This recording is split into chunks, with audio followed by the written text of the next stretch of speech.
Pendant que Jack continue d'examiner le téléphone de Rachel en secret, il découvre de nouveaux messages qui confirment une piste inquiétante. Rachel faisait du chantage. Elle menaçait une personne mystérieuse, identifiée seulement par la lettre C. Dans ces messages, elle exigeait de l'argent et affirmait qu'elle possédait des informations capables de détruire la vie de cette personne. Cette découverte change la direction de l'enquête. Plus tard, Zoé, la sœur de Jack, le confronte directement. Elle sent que son frère lui cache quelque chose et exige qu'il lui dise la vérité.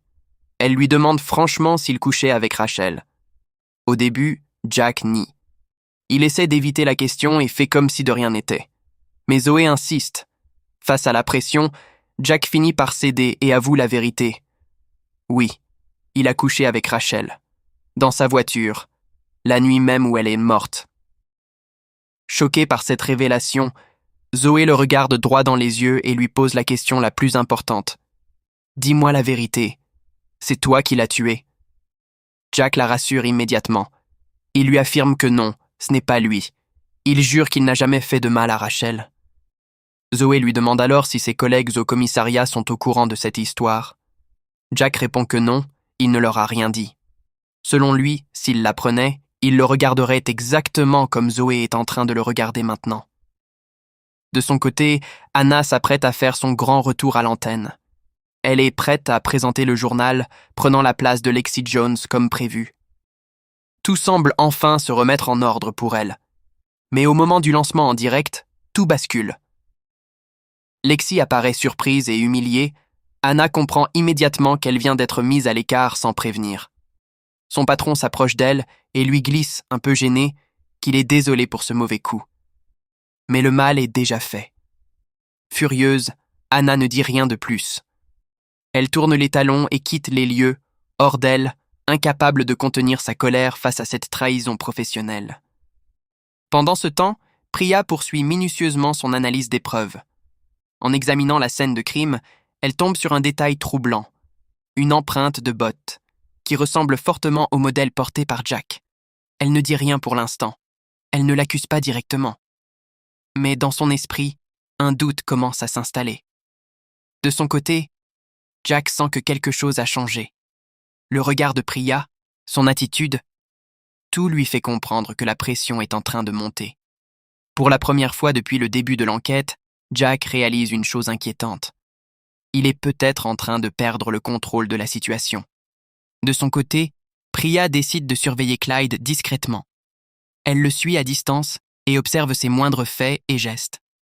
À un moment, elle le voit s'arrêter près d'une poubelle et y jeter un sac, de façon suspecte.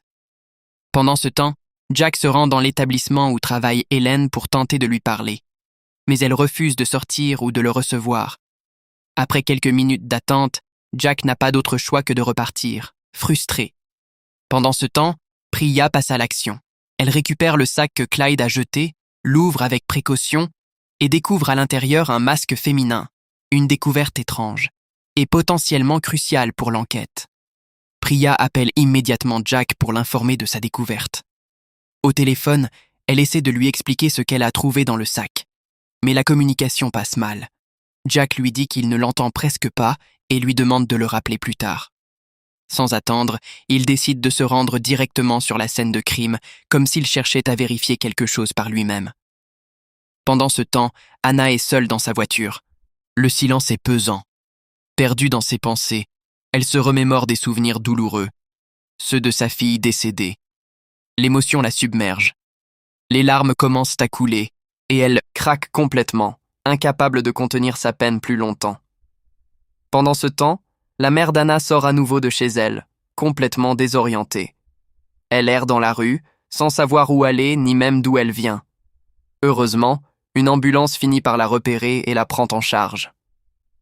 Les secours contactent immédiatement Jack, qui arrive rapidement sur les lieux.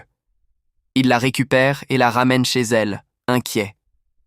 Sur le chemin, elle tient des propos troublants. Elle lui confie que se faire percuter par une voiture ne serait pas une si mauvaise fin. Jack lui demande de ne pas dire ça, mais elle continue, la voix pleine de tristesse. Elle explique que c'est pire de mourir à petit feu, seule, sans reconnaître son propre chemin, sans savoir qui est sa famille, ni même qui elle est.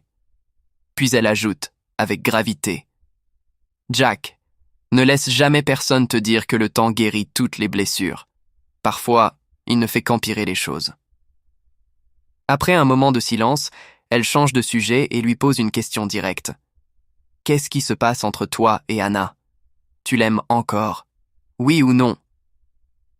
Jack hésite un instant, puis répond simplement qu'il aime sa famille, qu'il tient encore à elle. Sa mère lui conseille alors de ne pas abandonner. Elle lui dit de lui envoyer un message, de la rassurer, de lui montrer qu'il ne compte pas la quitter, et surtout de faire des efforts pour que leur relation fonctionne. Touché par ces paroles, Jack, en quittant la maison, il sort son téléphone et envoie un message à Anna, comme sa mère le lui a suggéré. Jack reçoit un appel l'informant qu'on a encore retrouvé un cadavre.